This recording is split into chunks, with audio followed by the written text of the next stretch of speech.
Before we jump into the episode today, I want to share something with you from my heart. First of all, thank you so much for listening to the podcast. I really can't tell you how much your support means to me. We've been doing the podcast now for almost 4 years. I can't even believe it. And I'm so grateful for each and every single one of you that listens, shares an episode with your friends, sends me a DM or a text message letting me know how an episode resonated with you or any aha moments.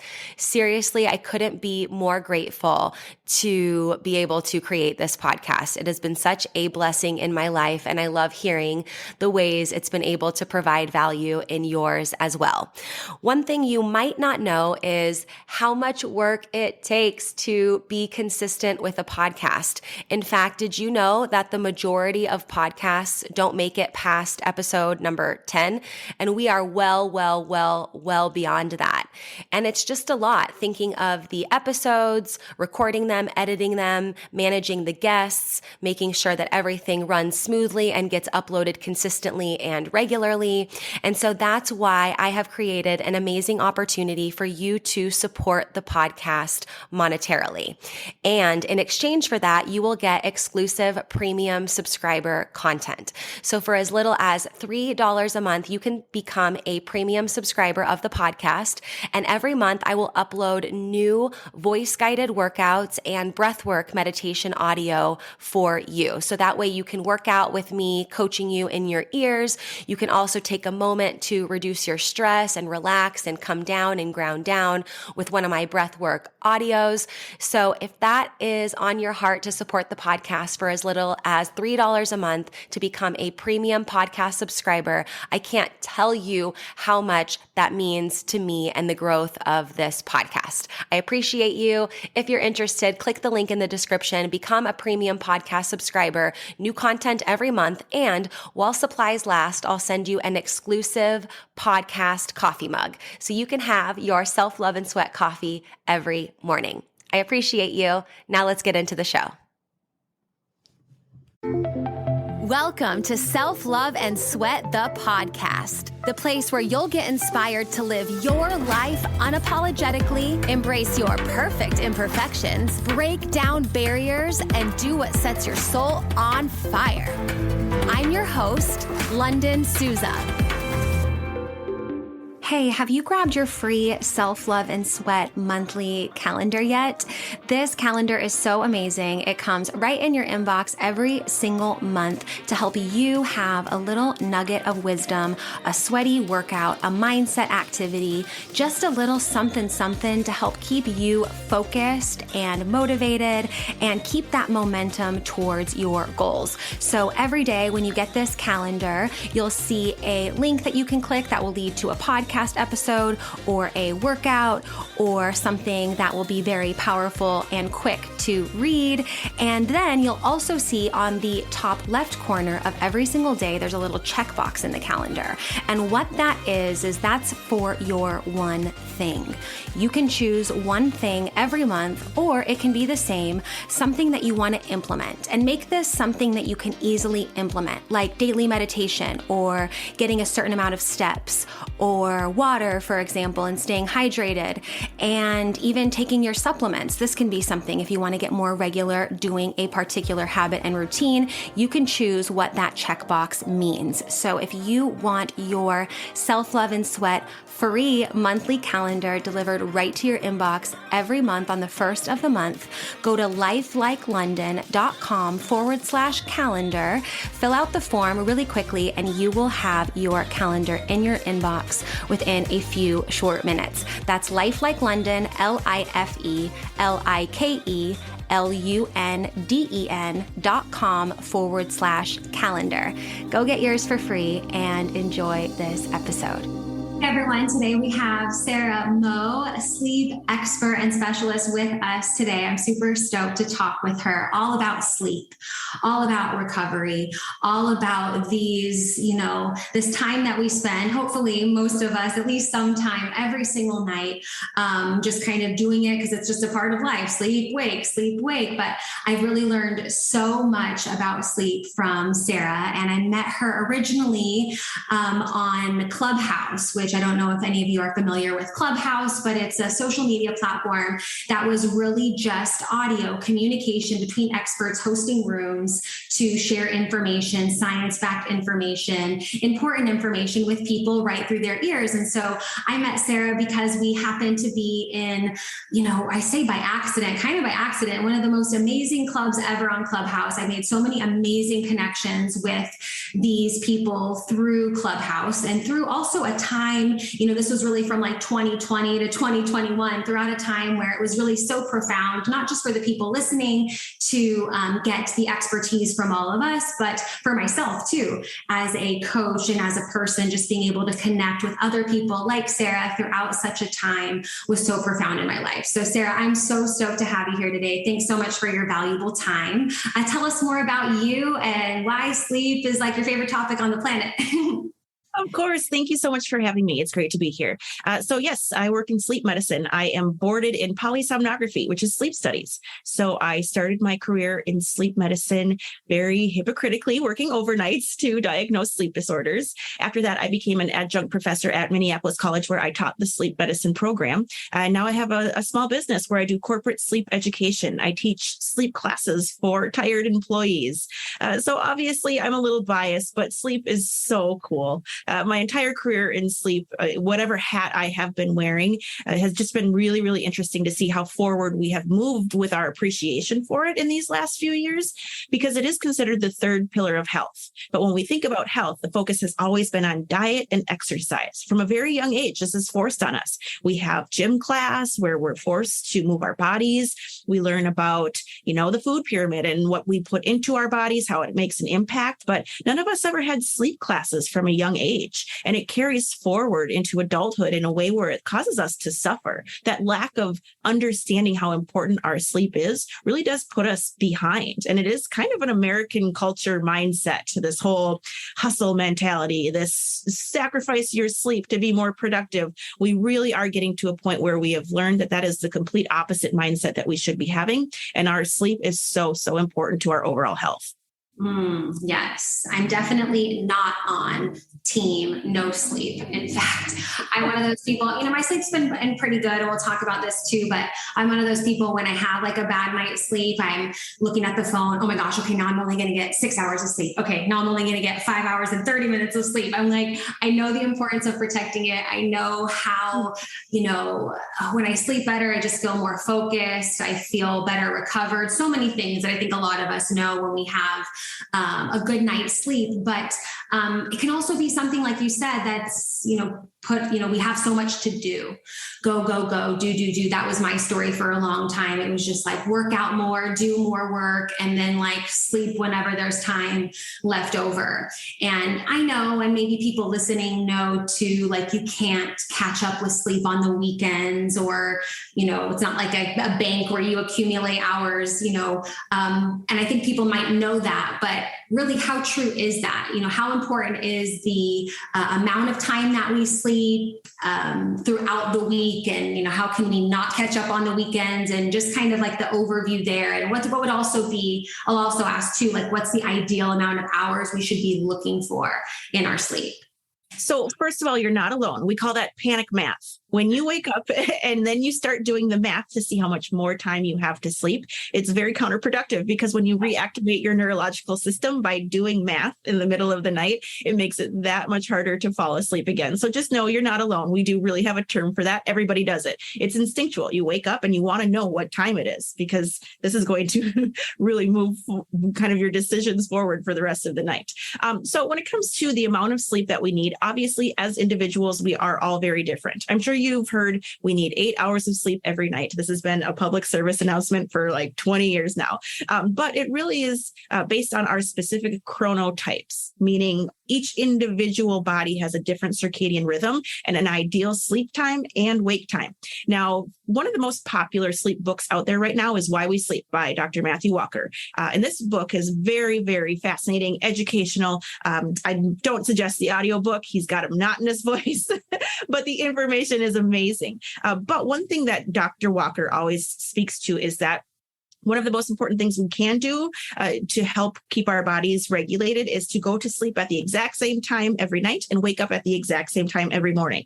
I do not agree. Now, I personally don't practice that for myself as a sleep expert, so I would never recommend it to my patients or clients if that's not something that really falls within the realm of their ability to do that with their lifestyles. And for most of us, especially through COVID, that has not been the case. Every day has not looked the same so that we have the ability to have that structure. We really do need to be more flexible, but getting sufficient sleep is important.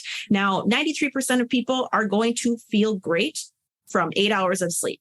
That is what our basis is. Are you waking up feeling rested? If you're not, if you're waking up wanting to go back to sleep, that's an indicator. That fatigue is your body's way of saying we didn't get enough. So if you are somebody who's rising with an alarm clock and you know that it's going to be a struggle to get out of that bed, then we should be trying to get a little bit more sleep. The average American does get 6.5 hours of sleep, which is about an hour less than we need to feel rested. So this is the easiest place to start. If you are somebody who does suffer from fatigue, if you do feel those sleepy bouts throughout the day, we do have a natural circadian rhythm shift from about 1 to 3 p.m. where most of us do want to close our eyes. And this is a very instinctual circadian rhythm shift that most of us do feel like it would be a great time to take a nap. And we should take a nap. If you're feeling tired, listen to your body. But starting with that full 8 hours of sleep really is going to make a big difference for the vast majority of people. Now, that being said, there are long sleepers who need a little bit more to feel rested. There are shorter sleepers who are just fine with about 6 each night, but you are probably a 7.5 to 8 hour person because most of us are, and that's what we really need. Yes.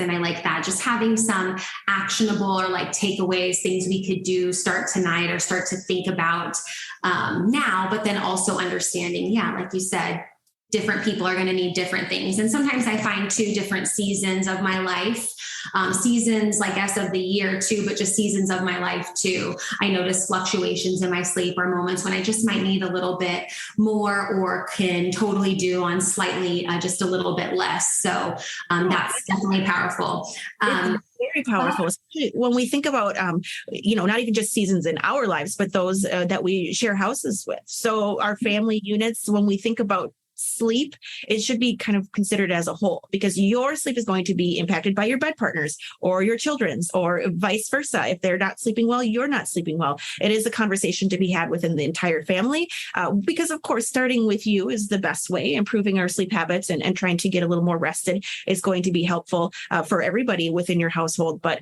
it really is a great conversation to be had for everybody. Yeah, I love that you said that too, because thinking about the family that I live with, when I'm in California, it's like back to school time now. And it was like summer vacation time. So their sleep patterns, and her and I were having a conversation of like a couple of weeks before school started, like getting back in the flow of like early night sleep, waking up, like not long, prolonged naps throughout the day. And, but also appreciating some of the longer days, being able to sleep and nap throughout the summer, more restorative season for the family and the kids and all of that. And it also reminds me too, like, and this is, probably the way that the reason why I'm early sleeper now too, is like my parents always went to sleep super early. And my mom just kind of was like, in the best way, like after 8:30 p.m., like ain't nobody, like bedtime, just like that's it. And so as a kid, and pretty much the whole time I lived under her roof until about 17, we were just always going to bed early, like 8:30, 9. It was just kind of like lights out. You couldn't be super loud because somebody was asleep around that time. So I can really see how that can make an impact, and that can be something. And, I work with a lot of women, one-on-one moms and they're always so surprised. I'm equally as excited with them, but not as surprised as maybe they are, where they're like, oh yeah, I started making these healthy habits or implementing these routines, and now the whole family's doing it. We're all on board. Like the women that I work with, it's really cool to see the impact that they make when it comes to habits and routines surrounding health and wellness and sleep and stuff, as you mentioned. I love that because it is something that we lose sight of as caretakers, as mothers, that our example is so strongly held with our children. We are the top of the tier for them, and what we do, they're always watching, and how we model ourselves, they will follow. So I do have that conversation with patients and clients frequently as well, where they're like, oh, I can't make my kids go to bed and they always get out of bed. And I say, well, what are you doing at bedtime? You put them to bed and then you stay up and binge watch Game of Thrones with a bottle of wine. And by you, I mean, maybe that's me, but they see that, they know that, and they know that if you're not taking sleep seriously, how are they supposed to? So getting, yes, the whole family unit involved and having them really see what you are doing is very helpful in all healthy habits. Yes, yes.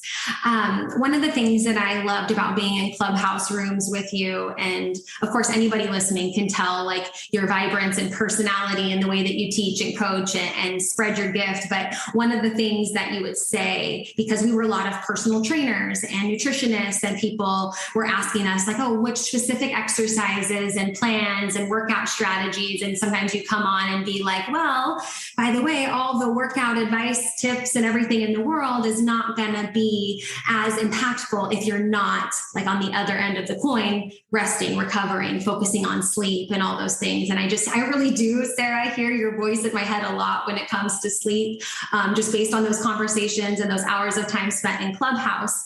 But how really important is that? And especially those listening who are strength training, who are, doing, lifting weights and working out regularly and breaking down that muscle tissue and want to see results like lean muscle tissue gain and fat loss and just overall more vibrance and energy, less aches and pains.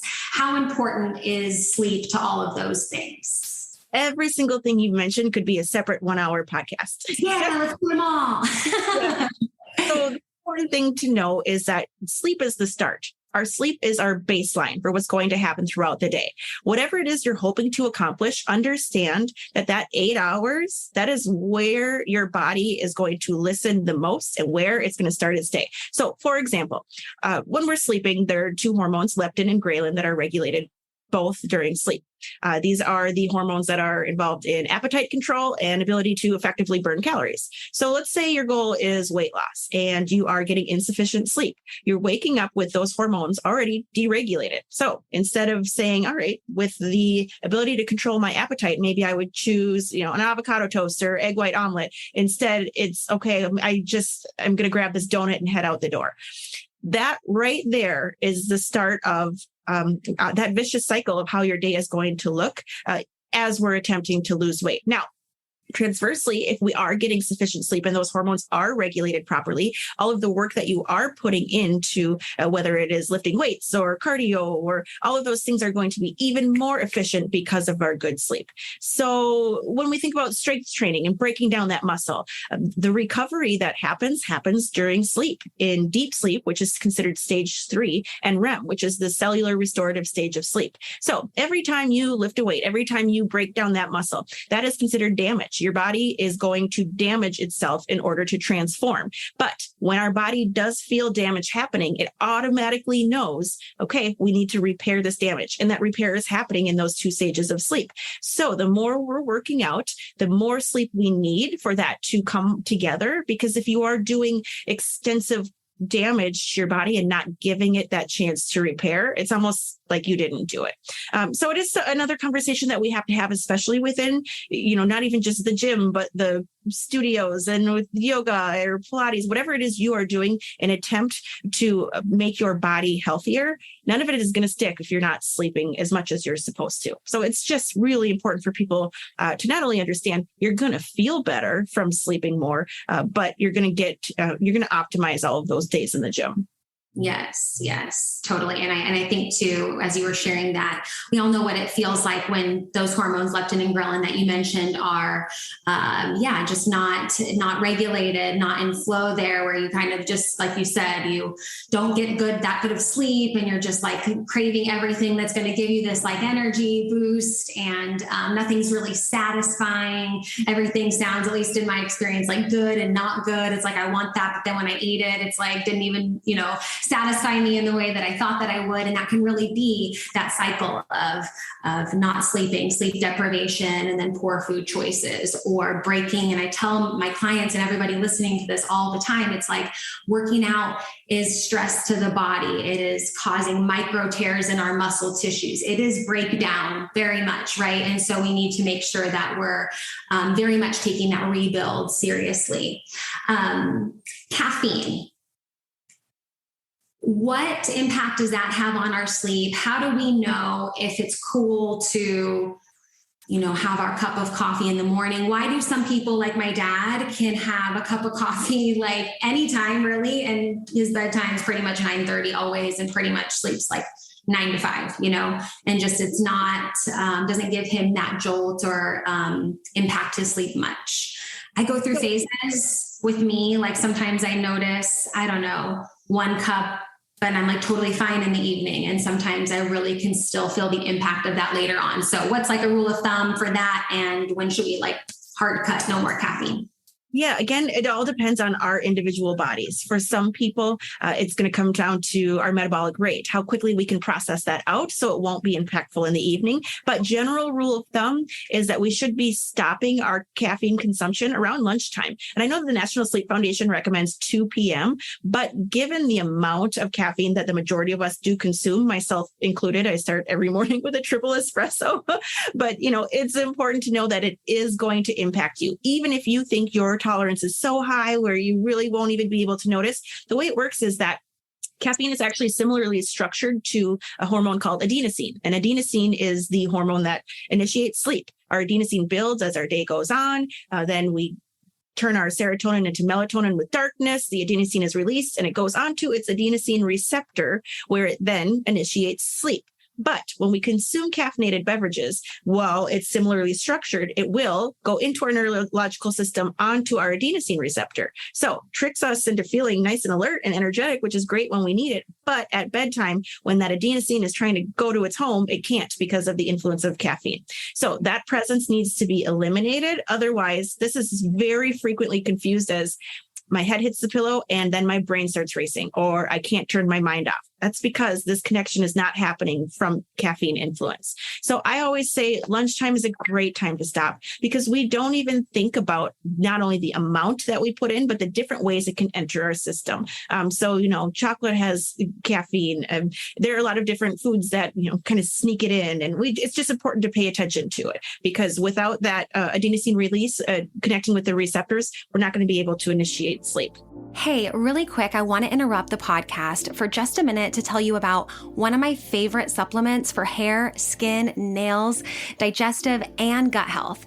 And that is Snap Supplements Super Greens with collagen. Now, if you're following me on social media, you've probably seen me post about this a bunch because honestly, this product tastes amazing and it's jam-packed with nutrients, like I said, to support healthy hair, skin, and nails. It helps support detoxification, a healthy immune system, and there's even probiotics in there for a healthy gut.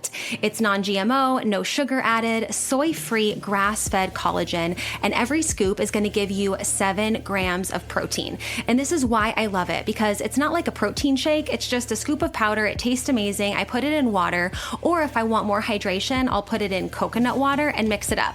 And it's like having a nice, refreshing beverage that's packed with a bunch of super greens and protein. So what I'm super excited about is that for listening to the podcast, you'll get this discount here, nowhere else, but for listening to the podcast. You can save 25% off on all your Snap supplement purchases, including the Super Greens with collagen. And you do that by using code Lunden25 at checkout. That's LUNDEN 25. LUNDEN 25 to get 25% off at checkout. You can shop on snapsupplements.com or you can shop on my website, lifelikeLondon.com/supplements. And you'll see there's already an additional 10% taken off. But you, because you're a podcast listener, you're going to get 25% off when you use the code Lunden25 at checkout. LUNDEN 25 at checkout to get your Snap supplements, Super Greens, and collagen, and all your Snap supplements for 25% off. Now, let's get back to the show. Yes. I love that visual and learning that I didn't know that before. And again, we're all unique individuals and we kind of have to figure that out for ourselves. And I know some people who are like, yeah, I mean, who that triple espresso that you have in the morning would last them, a whole weekend versus, maybe you're like, okay, it's perfect. It doesn't affect, what's happening later on in the evening, and just kind of getting to know ourselves that way. Exactly. So you mentioned, okay, like can't get to sleep, or the scenario of head hits the pillow, thoughts start racing, can't get to sleep. And then the other one I think of too is, sometimes this happens to me too. It's like I'll fall asleep pretty quickly, and then I'll wake up, 1, 2 o'clock in the morning feeling like, oh, it's time to wake up. And then I look at it and like, oh yeah, no, I still need some more hours. So what would be some tips to help with the racing mind and get to sleep? And then on the other end too of the second scenario, I've heard like get up out of bed when that happens, if you can't fall asleep and you're tossing and turning. So maybe we can break down both of those scenarios and give some takeaways and tips that can be helpful. Absolutely. So as important of the quantity of our sleep, how many hours we're getting, is the quality, which are the different stages of sleep throughout the night, when we are supposed to get them and getting them in the right amounts. So there are 4 different stages of sleep. When we fall asleep, we go from wakefulness into stage 1. Stage 1 is considered the transitional stage of sleep. This prepares our bodies to go into the deeper stages. Next, we have stage 2, which is considered a light stage of sleep, but it's very important. We spend about half of our night in stage 2 sleep. And this is actually the stage where we make memories. When we learn something throughout the day, we take in information like you are right now. It actually sits in our hippocampus all day until we go into stage 2 sleep. And then we have a brainwave that we call the Princess Leia waves, because they circulate on our brain in this motion. Then they get processed back into your neocortex. That's how we make memories in stage 2 sleep all night. Next, we've got stage 3, which is the deep stage of sleep. This is the stage that makes us feel really rested. And last, we have REM, which stands for rapid eye movements. And most people know that this is the stage where we have dreams. But what you might not know is this is also a stage where we become paralyzed. Everything but your brain, lungs, heart, diaphragm, all of that keeps you going. But our muscular system is completely paralyzed, so that we can't act out our dreams and harm ourselves or our bed partners. So as we go throughout the night, what we call sleep architecture, when we fall asleep, we very quickly go into deep, restful sleep. Within 10 minutes, we're in stage 3 sleep. And then as our night progresses, we get less and less, but the vast majority of it does happen at about 1 to 2 a.m. Which is why when we have that awakening in the middle of the night and we feel wide awake, like we could get up and go, it's because you were just in that restful stage of sleep that makes you feel alert and awake. But do not get up and go. In fact, it's arguably more important to get that second half of the night, because that's when we have the majority of our REM.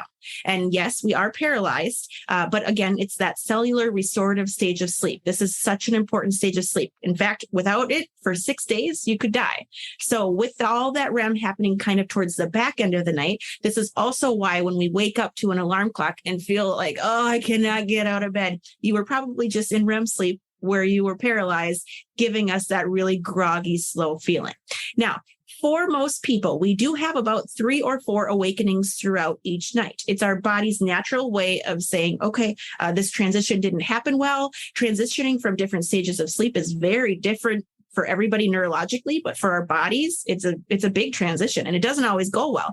So those awakenings are normal, but just know the majority of people are able to re-achieve sleep, reinitiate it quite quickly. And that's what we want. It's okay if you do wake up, but we do want you to be able to fall back asleep quickly. And changing habits prior to bedtime is going to be super, super impactful for the vast majority of people. Now, obviously, there are some people who will have an underlying sleep disorder, which a third of the population has a classified sleep disorder. But if you are somebody where it's just kind of habit-based, 2 of the biggest things you can do to prevent yourself from staying up when you do have those awakenings is reducing caffeine intake and reducing blue light exposure prior to bedtime. Now, this is really difficult for us right now because we just went through this pandemic where our entire lives were online.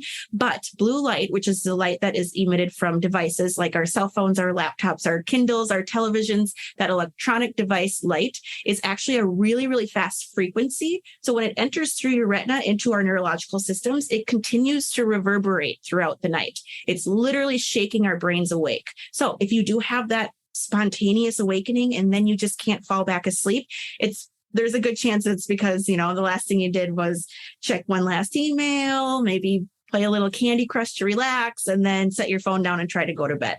This is a huge, huge issue for so many people. And most people don't realize how influential it really is. We think, oh, it's just a real quick peak. But that's it. That's all our brains need to say, this isn't going to stay. This isn't going to keep us asleep.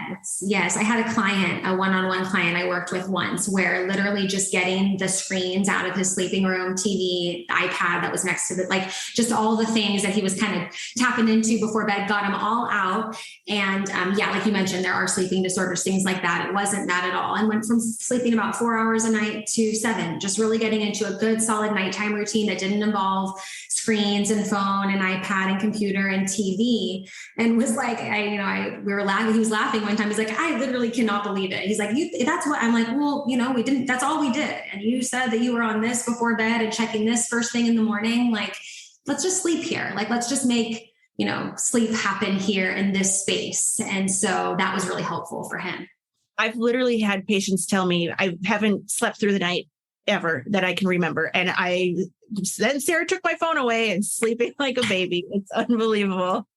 Yes. No, it makes a huge difference. But like you said, we had a time where all of us transitioned into that world predominantly, and it became, second nature and habit and just kind of the world that we live in. And so that's why I really make time, even despite still pre-COVID and, during and post have been online and whatever, but is to break away from the screen, get outside, get the natural light, not be looking at something that's so like close to me and, have some more depth of field happening within my vision. I feel like that's super helpful too, just to help me like disconnect. And then also having like hard boundaries with myself with electronics, because I am on them a lot. So really paying attention to like the screen time thing that pops up on the iPhone telling me how long or which hours, sometimes even just like having to slap my hand off the phone and be like, no, not until, 8 a.m. or, it's past 9. So no more phone, and really setting those boundaries. Super, super helpful, super powerful. So important. It really is. Historically, human beings were not meant to be active up until bedtime. That time before bed was sacred. That was the time that you spent around the fire, catching up with neighbors. This is your body's chance to allow your brain room and space to initiate sleep. We can't do it automatically. We cannot do it with neurological chaos. And we have neurological chaos throughout the day. We have to take that time prior to bedtime to do relaxing, calming things in order for our bodies to be able to fall asleep. And most of us are very, very active right up until bedtime. We cannot continue to do that. Children have bedtime routines. And if you have kids, your entire household would fall apart without these bedtime routines. But adults, we're supposed to have them as well. Even if it sounds childish, that time before bed really does need to be more relaxing for most of us. And I know that we think we're relaxing by watching, a Netflix show but now we have that new thing that we call revenge procrastination, where for most of us who have, busy work days and families, and that time right before bed is the only time we have to ourselves. So it's really, really great to do what we want. And yes, I know I should be falling asleep, but one more episode. I got to tell you, it's really, really been hard for all of us, for every single human going through this pandemic. We're not meant to live through extended periods of uncertainty. Human beings need to be able to solve their problems. They need to get to solutions. So uncertainty has led to increased stress, worry, anxiety for all of us. And that has negatively impacted our sleep. So that is one more thing that we can do. Take that hour before bedtime. The National Sleep Foundation says 2 hours before bedtime has to, you start your routine. But I do an hour. Take that time before bed to give yourself that quiet, relaxing time, that relaxing space, so that when your head does hit that pillow, there is room for those hormones to be released. Yes. What about when, like you mentioned, COVID brought a lot of feelings of, distress, of anxiety and fear, and a lot of these feelings. What are some tips and tools for better sleep throughout times like that? And maybe for some people still feeling the aftermath effects of some of these really intense traumas and feelings and emotions. And I know that sleep, is so restorative. How does it benefit that? Like if you're stressed, how can we get to sleep to have more restorative sleep to help us get out of that kind of fight or flight mode? It is. Does that make sense? Yes, very much that vicious cycle. We'll have a poor night of sleep and then those hormones will escalate. So we'll feel more anxious and more worried. Then we think, oh gosh, we didn't sleep well last night. I hope I get to sleep better tonight. Already setting off the train of more worry and more anxiety, leading to another poor night of sleep, increasing worry and anxiety. It's a very vicious cycle that can actually surprisingly be easily interrupted if we just have a little more faith in ourselves. We do very quickly learn to worry, especially when it comes to our sleep, because we do know we need it. But one thing that I've seen from my patients throughout this is that the realization of taking care of ourselves is now something that's a priority for even people that never would have thought it would be before, because we've literally had to think about life or death for 3 years now, thinking about this pandemic, thinking about this virus. It really has put a focus on our wellness that was just never a focus before.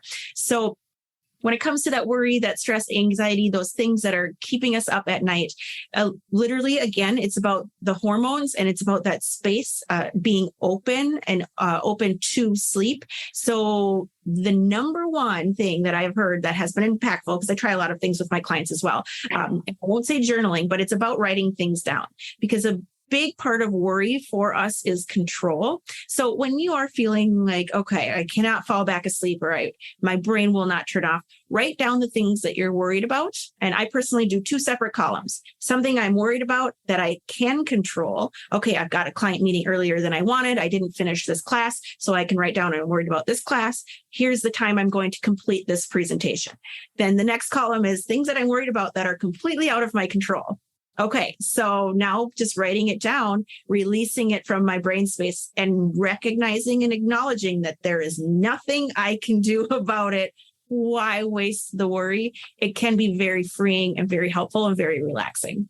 Yeah, and a great way to release it and also kind of categorize it and put it into perspective, like immediately. So then if you're up and you realize, oh man, all the things I'm thinking about are in the cannot control list, then we kind of, can check ourselves a little bit when it comes to that. But I love the separation of that, because I always have a notebook or a pad of sticky notes like next to me, or especially when I sleep too, just to write things down. Because I'm like, once I'm in bed, I love the way it feels to feel rested and be in my sleep. And when those things can keep you up, I found if you just write it down, you're not going to have to worry about remembering it the next day. And that was one of the questions I wanted to ask you, is like, out of all the people that you help, what is like the number, that one of the top reasons that you see why people are not getting good quality sleep? Is it the blue light thing? Is it the technology? And then would you say that that main solution of just having people get the monkey brain out on paper, the best solution, or what would be some other helpful solutions we could kind of close things off with here today? Yeah, so those are the main ones. The blue light exposure and the caffeine intake are the 2 biggest for the vast majority of people. But I will also say, depending, on gender, females tend to have worse sleep than males for a lot of different reasons, but the main one being neurologically, we're very different. It's a firing of synapse issue, which is how the gender roles of women being the caretakers and the multitaskers, and our brains are built and wired to do that. But unfortunately, because of that, we are going to worry more, and that does cause more sleep issues for females. Also, reproducing. Once we create offspring, once you have a child, it is shown that you will never really sleep as well again, because we continue to wake up to check on the breathing of our offspring. If you have children, the first baby, you were up all the time making sure that they were still alive. It does start to dissipate as you continue to reproduce. But even when your kids are off to college, you will still wake up in the middle of the night for no reason, because you have offspring out there in the world causing you to worry. So that's unfair. But also, we do have a lot of issues with bed partners. Bed partners are causing huge disturbances for a lot of people's sleep. And we've had to have some interesting conversations about what really matters the most. Now, if you've ever heard me speak, you know that I'm a huge advocate for separate sleeping rooms. You can be romantic with your partner and then go your separate ways. But a lot of people do feel like co-sleeping is something that is necessary to prove love or affection. But that is not the case. Historically, we did not co-sleep. It was so important for everybody in the household to get good sleep, where it was the families that were so poor that would co-sleep only for warmth. Other than that, our grandparents had separate beds for a reason. And now we got the invention of the queen mattress in 1958, and they Mad Men style convinced everybody that they need to get a big bed or you don't love your spouse. And everybody started co-sleeping. That's when we got the start of sleep medicine, because everybody was like, this isn't good. Now we know the root cause, but that cracks me up because my great grandparents, they passed away when I was like 15, 16, but at their house in their sleeping room, they had two separate beds too, just two single beds. And we were just, as families, we're like grandkids, and my aunts who would joke and be like, oh, how do they have so many kids if they have separate beds? But it was funny because they were much older, and that's probably just like what they did. It's like of course you love your partner, but you also love your sleep and you're sleeping. So it's like, how do you know that they're like, what's going on really in their life at that moment anyways? So that's the visual I had. I'm like, oh yeah, my Nana and Papa, they had separate beds also. Yes. And that was the common practice because of the importance of sleep. Now, the likelihood of two people coupling together and having the exact same sleep habits, basically 0%. There's always the snorer or the kicker or the light sleeper or the early bird versus the night owl. And your bed partner's sleep is so rarely just like yours, and we are disturbing each other. So that's an important conversation to have as well. As long as, it's a nice, open, kind conversation and not, all right, Sarah said I can kick you out. This is great, because it might be, let's get a king size bed so we're not disturbing each other as much. Let's maybe look at earplugs, or, I need it really dark, so the blackout shades, or just have that conversation, because your bed partner shouldn't be disturbing your sleep, because that just leads to bad nights of sleep, waking up in a bad mood, starting maybe with some resentment. It is really an important conversation to have. Yes. I mean, and conversation and communication with our bed partners and relationships, I feel like is so powerful and so important. And if you're waking up groggy and in a bad mood and another vicious cycle, I think, just a slight good night and into the other room or into the other bed can be so helpful. The last question I want to ask, or just want to, kind of get your input on, is like sleep technology. So like I'm wearing the Oura ring. I mainly use it to track sleep and monitor those things. We have a bed that you can like separate. So one side can be colder or warmer than the other to kind of customize it. This bed also tracks your sleep and has like an app that tells you how much you moved and blah, blah, blah. Yay or nay, in or out? What do you say about this? Oh, yay. I think the advances in technology through sleep medicine, even in the last 5 years, have been incredible. And the vast majority of these things are really here to help us. I wear a Fitbit. I track my sleep as well. I do like to tell people, keep an open mind. These aren't 100% accurate. We can't really tell what stage of sleep you're in without having an electrode on your brain, but they're pretty good. I give them a good B+. And it brings awareness to movement and good estimates of stages of sleep. Just take everything with a grain of salt. But if you do have the money to invest in your sleep environment, I highly recommend it. Yes, these smart beds can be very expensive, and you see all the Oura rings and the SAD lamps and the weighted blankets. There is a lot out there. It can feel overwhelming or confusing, but just know that investing in your sleep environment is a great investment, because there's going to be something out there for you that will be an absolute game changer. That's going to change how comfortable you are, how more quickly you're able to initiate sleep. The quality of our nights can be improved. So just, save up, keep an open mind, look around and get all those little fun gadgets and tools, because it really will improve our sleep. Yeah, cool. I really enjoy using them. And I feel like over time, as you have more and more data and things to compare to, I can start to notice, that was a good night's sleep. And I can see some of those numbers, and I know what that might feel like when I wake up, like you mentioned, some of those groggier mornings versus not. So it's been a fun way to, just track my progress there and, get more and more information that's unique to me, right? Which is what we've kind of been talking about a lot. Sarah, thank you so much for being here with us today. I love our conversations. I love what you're doing. It's so interesting. It's so cool. And like you mentioned, there's topics we could have like rabbit holed for an hour on their own. So totally look forward to more conversations with you. Let everybody know where they can connect with you, how they can potentially work with you or find more information on how to get better sleep. Yeah, great. Well, my company is called Sleep Health Specialists. And you can also follow me on Instagram. It's Sarah Sleep ZZZ. I love to post all kinds of funny things from other people about their sleeping issues. It's all very relatable. It's nice to know that we're not alone. But yes, or just send me an email, sarah.moe@sleephs.com. And I'm happy to help with any of your issues with fatigue as we continue to barrel our way through this epidemic, this pandemic, this COVID time that we're hoping to see an end to shortly. Yes, thank you so much. I appreciate you. You guys get connected with Sarah, start taking our sleep and recovery seriously. And yeah, thank you for your time. Thanks for having me. Bye. Thank you so much for listening to this episode of Self-Love and Sweat, the podcast. Hey, do me a favor. Wherever you're listening to this podcast, give us a review. This really helps a lot. And share this with a friend. I'm only one person, and with your help, we can really spread the message of self-love and sweat and change more lives all around the world. I'm Lunden Souza, reminding you that you deserve a life full of passion, presence, and purpose, fueled by self-love and sweat.